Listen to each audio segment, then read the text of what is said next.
If you ask me where the next great wealth will be made, I would not begin by showing you the hottest chart on television. I would begin by asking a different question: what kind of world are we entering, and what kinds of assets thrive when several powerful changes arrive at once before the crowd fully understands what is happening? That is the real question.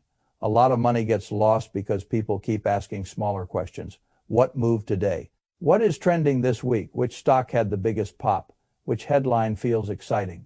Those questions create motion. They rarely create wealth.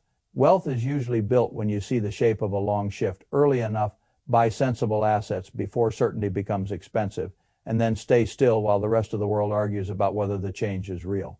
That is what I think matters now. I do not say that lightly. I have spent most of my life watching markets turn ordinary developments into extraordinary fortunes for a relatively small group of people who understood two things better than the crowd. First, they understood that large gains often come when a new economic force is still moving from disbelief into adoption. Second, they understood that once everyone agrees the future is obvious, the easy money has usually been made already. That is why I think the current decade matters so much. Not because the world is ending, not because opportunity disappears forever. After this window, opportunity never disappears forever. What changes is the shape of the payoff. There are periods in market history when several powerful trends line up at the same time, and the early years of those trends can create life-changing results for people who are patient, concentrated enough to benefit, and not too late. Then the trends mature, the infrastructure gets built, the leadership narrows, the crowd becomes more comfortable. The multiples already reflect the story. The gains do not vanish, but they compress. That is the difference. I think we are standing near the front edge of one of those unusual periods, not at the end, closer to the beginning than most people realize. And if that is true, then the decisions being made now may matter much more than the public currently feels. People are still too casual. That is one reason I pay attention. The best opportunities rarely feel like certainty when they arrive. They feel uneven. They feel arguable. They feel early. They feel a little uncomfortable because the old world has not fully surrendered and the new world has not fully clarified itself. That is where we are. If you want the simplest possible description, here it is. A handful of exponential curves are beginning to matter economically at the same time. Not as laboratory stories, not as venture capital fantasies, as profit engines. That is different. The market has always been fascinated by innovation, but there is a big difference between innovation that makes for good conference presentations and innovation that begins changing margins, labor structures, infrastructure spending, corporate budgets, industrial policy, and national priorities. That second stage is where serious wealth usually forms. I think we are entering that stage. Now, artificial intelligence is the most obvious example. So obvious that many people are already tired of hearing about it. That is fine. I do not need novelty to know something matters. When a technology starts moving from being a feature into being a layer that touches software, enterprise, productivity, customer service, logistics, design, medicine, finance, automation, data centers, and defense, it is no longer a niche story. It is becoming part of the economic plumbing that matters. The companies enabling that plumbing do not all benefit equally. Some will be overvalued, some will disappoint, some will be replaced. That is normal. The opportunity is not in pretending every name wins. The opportunity is in recognizing that when a new layer of economic infrastructure is being built, the best positioned participants can enjoy extraordinary gains long before the full adoption phase is complete. We have seen this pattern many times: railroads, electrification, automobiles, personal computing, the internet, mobile, cloud. Each wave produced a period when the right assets moved much faster than the broad market, because the market was not simply repricing a company, it was repricing a new economic reality. That is what AI and automation look like to me now, and it is not the only curve in motion. Energy is changing too. The grid is being asked to do more than it has been asked to do in a very long time. Data centers need power, electrification needs power, industrial policy needs power, national resilience needs power, reindustrialization, if it is real, needs power. People speak about energy transition as though it is just a moral conversation or a political argument. I think that misses the economic dimension. Whatever mix of technologies wins, the physical system itself has to be upgraded: transmission, generation, storage, grid hardening, supply chain resilience. All of that costs real money. All of that creates real demand. All of that can create long stretches of profit for the right businesses. The market is not merely buying a story there. It is buying construction of a massive base layer. That is important. Then you have biotech and longevity. This is a category people talk about in vague, hopeful language, which makes it easy to dismiss. I do not like vague, hopeful language, but I do respect any field where computational power, biological data, and medical necessity start reinforcing one another. Healthcare spending is not a tiny hobby market. It is one of the largest areas of economic demand on Earth. A breakthrough there does not have to cure death to matter. It only has to improve outcomes, lower certain costs, or create highly valuable new treatments at scale. When science, software, and capital combine in a serious way, you have a setup worth watching. Then there is defense, cyber, and space. Many investors spent years pretending these categories were specialized corners rather than central pillars of the world we were entering. That was comfortable thinking. The world does not reward comfort for long. Security spending is rising in importance. Cyber resilience is no longer a luxury. Space is no longer merely symbolic prestige. It is infrastructure, intelligence, positioning, communications, and national competition. Again, the opportunity is not that every company tied to the theme wins. The opportunity is that a category once treated as distant or optional becomes structurally necessary. Markets reprice necessity, they always have. So when I say we may be near the last great wealth window of the next decade or longer, I do not mean this is some final lottery ticket. I mean, we may be in one of those rare periods when several major engines of economic expansion begin operating together before the broad public feels fully comfortable owning the assets connected to them. That is the first reason I am paying attention. The second reason is even more interesting to me. The market is becoming increasingly concentrated. That makes people nervous, and it should make them thoughtful. A handful of very large companies now carry an extraordinary share of broad index performance, and concentration in the biggest U.S. benchmarks has climbed to unusual levels in recent years. Content reference OA site 2 Fay index per Fay 2 Fay. Many people hear that and conclude something shallow. They conclude it means the whole rally is fake. I do not think that is the right first conclusion. The more useful conclusion is this.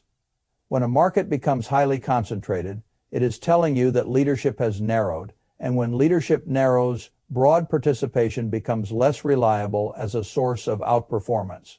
That matters enormously. A market with broad leadership can feel generous. A market with narrow leadership becomes much more selective. A few names drive an unusual share of gains. The average stock does not have to collapse for the broad averages to remain healthy on paper. It merely has to matter less. This is a very important distinction. A lot of investors still think of the market as though it were a friendly rising tide lifting almost every respectable boat over time. Sometimes it is. Sometimes it is a very concentrated machine in which a small set of businesses takes a wildly disproportionate share of the upside. That appears to be more true right now than in many past stretches. What does that imply? It implies that owning the broad market is still sensible as a foundation, but it may not be enough if the next phase belongs primarily to certain forms of innovation, infrastructure, and computing power. In other words, passive broad exposure may give you participation, but participation is not always the same thing as capture. Capture is what matters when markets become lopsided. This is why some decades produce so much frustration for ordinary investors. They do the respectable thing. They buy the broad index, they stay patient, they get acceptable returns. And then they look back and realize that the truly spectacular gains were concentrated in a much smaller group of assets connected to a few dominant themes. That is not an argument against broad ownership. It is an argument for understanding when broad ownership needs help. If the top companies are becoming an increasingly large share of the whole, then the market is effectively admitting that the future may not be evenly distributed. That does not mean you gamble recklessly. It means you stop imagining that all eras reward the same type of portfolio equally. The next reason I take this window seriously is demographics. This is one of those subjects people dislike because it is slow, structural, and not very entertaining. That is precisely why it matters. When markets benefited from younger populations, faster labor force growth, deeper globalization, and an expanding workforce relative to dependence, broad economic growth had natural tailwinds that many investors barely noticed because they felt normal. They were not normal, they were favorable.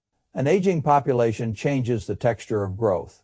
Labor becomes tighter, dependency ratios worsen, consumption patterns change, savings patterns change, political priorities change, pressure on public systems grows. That does not mean economic activity stops. It means easy, broad growth becomes less automatic. And when broad growth becomes less automatic, leadership tends to matter more, innovation tends to matter more, productivity enhancements matter more.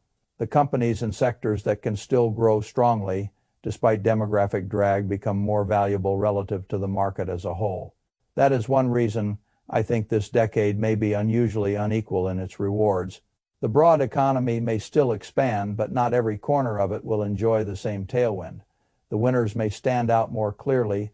That tends to produce fortunes, not for everyone, for the patient and the well-positioned. There is another part of this that I think ordinary investors misunderstand badly.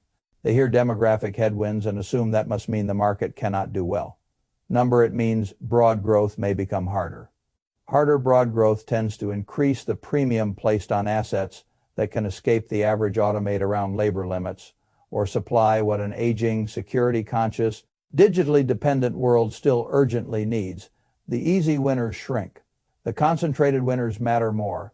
That is different from saying the future is bad. It is saying the future may reward selectivity more than people are used to. And that brings me to the fourth reason. The easy money era is over, or at the very least, no longer something you should assume will carry all asset prices equally. We have spent many years in a world where very low rates, balance sheet support, and extremely generous monetary conditions taught investors a dangerous habit. They learned to expect that whenever pain became visible enough, money would become easier again, and all quality assets would eventually be rescued by cheaper capital and rising multiples. That was a wonderful environment for almost anyone holding risk. You did not have to be especially discriminating for a long stretch. The tide was powerful. The next decade may not feel like that. Rates may fall at times. Policy may ease at times, but the presumption that we are simply returning to a world of endlessly cheap money and automatic valuation expansion is, in my judgment, too comfortable. The current Federal Reserve is still chaired by Jerome Powell, and recent reporting suggests policymakers remain cautious rather than eager to slash rates quickly. Content reference OA site 3-Fe Index, 3-Fe that matters, because asset prices behave differently when capital is not nearly free. Cheap money makes the future more valuable in the present. It rewards long-duration assets. It inflates multiples. It lets weak businesses survive longer than they should. It helps mediocre management teams look more competent than they are.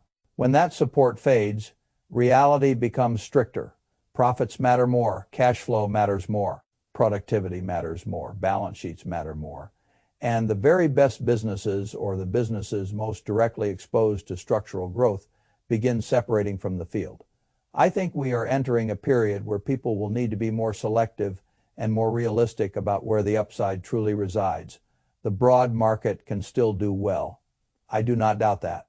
But I doubt that everything gets the same easy lift from monetary conditions the way many investors became accustomed to in the 2010s and early 2020s. That means the quality and relevance of the asset matter more. It also means that if you can identify the parts of the economy where real growth, real necessity, and real structural investment are colliding, you may still have access to unusually large gains even if the broad market's future feels more compressed than the crowd expects. That is the setup I care about. Now, the fifth reason is the most interesting one. Psychologically, disbelief is still everywhere. That is one of my favorite ingredients in investing. Not because I enjoy argument, because disbelief often exists precisely when the opportunity is still early enough to matter. People think clarity is what creates good entry points. It rarely is. Clarity is expensive. By the time a trend feels unquestionably safe, the market usually priced much of that safety already. The big gains are often made in the phase when smart people are still skeptical, when the public is still underallocated, and when the headlines still spend almost as much time warning as celebrating. That is the emotional environment I like. The current market does not feel like universal certainty to me. It feels like partial belief. It feels like many investors know something large is happening but still do not trust themselves enough to own the right assets decisively and hold them through volatility. That hesitation matters. It means the process of re-rating may not be finished. It means there may still be money on the table for patient owners who understand what they own and do not require the whole world to agree before they commit. I have seen this many times. When an opportunity is truly obvious, the most explosive phase is often over. When an opportunity still feels arguable, there is usually more room. The late public arrives after comfort, the early capital arrives during discomfort. That is one reason I distrust universal enthusiasm and respect lingering caution. Now, I need to say something important before anyone misunderstands me. When I talk about a rare wealth window, I am not telling anyone to speculate wildly. I am not saying abandon all caution, load up on leverage, or turn your financial life into a one-way bet on one fashionable theme. That would be foolish. I am saying something much more measured. If the next decade is likely to reward certain structural winners disproportionately, then a sensible investor should think carefully about how to build a portfolio that has a broad foundation and a selective tilt toward the areas most likely to enjoy those tailwinds. That is the right attitude, not gambling positioning. I always begin with a broad foundation. I do not say that because it sounds respectable. I say it because I have long believed that broad ownership in productive enterprise is the correct base case for most people. If you have no broad market exposure, I think you are starting in the wrong place. An S&P 500 fund, a total U.S. market fund, even a global broad market fund, depending on your philosophy, that is the floor.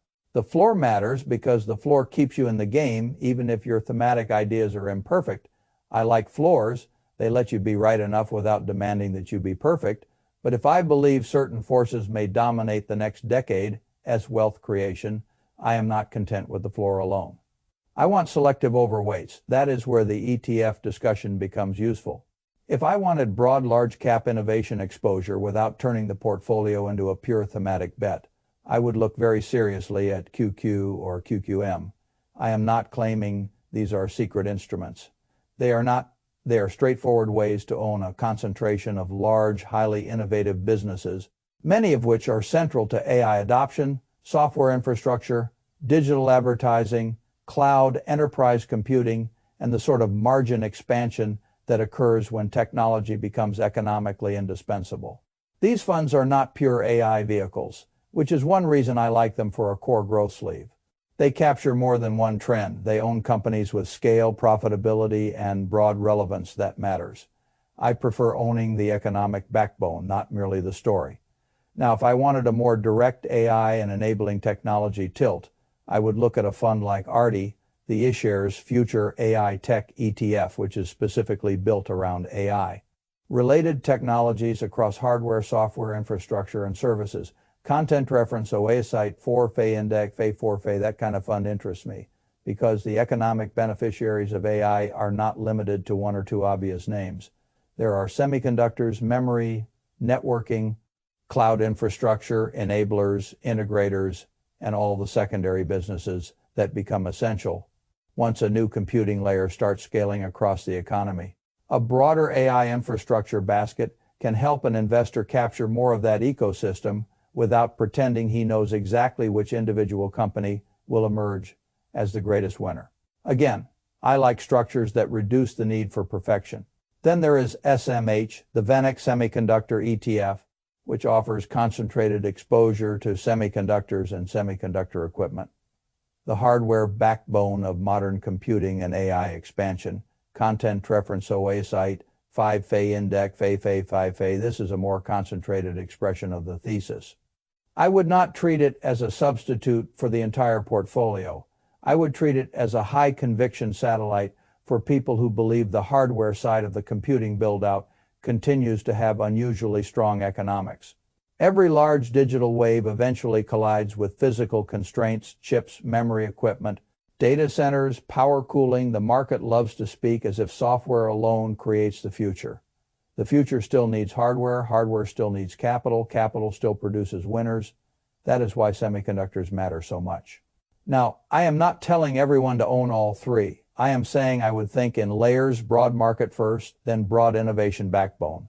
Then, if my risk tolerance and conviction supported it, more direct AI infrastructure or semiconductor exposure. That is how I would shape the architecture. Not by abandoning the broad market, by building on top of it. Architecture matters because most people do not fail by choosing one wrong ETF. They fail because they have no structure. They jump from theme to theme, year to year, fear to fear, and end up with a pile of exposure that reflects their moods more than their strategy. That is no way to build wealth. A real portfolio has roles, foundation, growth backbone, focused satellite, liquidity reserve. That is how I think. I do not want every holding doing the same job. I want the total machine to make sense. There is one more thing I need to emphasize because it is where even good investors get hurt. The best window in the world is still useless to the person who cannot hold through discomfort. A decade like the one I am describing will not go up in a straight line. That is fantasy. There will be drawdowns. There will be rotations. There will be moments when one part of the thesis looks broken. There will be ugly quarters where broad market ownership feels smarter than thematic ownership. There will be other quarters where the broad market feels frustratingly average, while a smaller set of innovation assets carries the whole tape. That is normal. The investor who keeps demanding smoothness will sabotage himself. The investor who understands the structure and the time horizon has a much better chance. That is why I think patience matters so much more than prediction. The crowd admires prediction. The market rewards patience attached to a sensible structure. Those are not the same thing. If I really believe this might be one of the most important windows of the next decade or longer, then my behavior would need to reflect that belief. Not in language and design. I would continue building a broad core. I would tilt toward the places where exponential curves are colliding with real economic adoption. I would size the risk so that volatility cannot force me out. I would keep enough liquidity that life cannot make me sell the best assets at the worst moments. And then I would let time do what only time can do. That last part is where almost everyone underestimates the opportunity. They think the money is made by identifying the theme. A lot of people can identify a theme. The money is made by identifying it early enough and then holding long enough. That is much rarer. The first task is intellectual. The second task is behavioral. Behavior usually decides. That is why so many people can explain what is happening in technology and still fail to capitalize on it. They know the story. They do not know themselves. The first drawdown rattles them. The first underperforming quarter frustrates them. The first ugly headline makes them start comparing. The first too fast rally makes them chase the wrong extension. That is not investing. That is mood management with a brokerage account. I have never trusted mood. I trust design.